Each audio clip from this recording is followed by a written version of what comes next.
Both the gates are 6 foot each, and the pedestrian gate is a 3 foot wide gate. And the driveway is on a slight uphill slope. So to avoid a massive gap under the gate, Phil is just going to open one of these gates now, just so that you can see.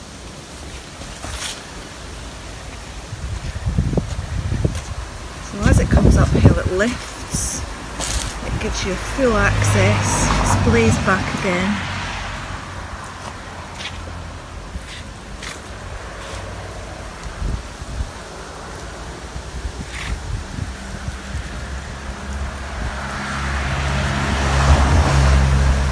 And the pedestrian gate, obviously it's on an incline as well.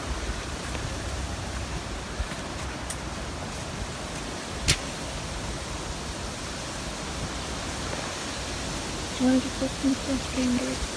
Just so that we can see how the pedestrian gate works. There we go, and that just comes up as well.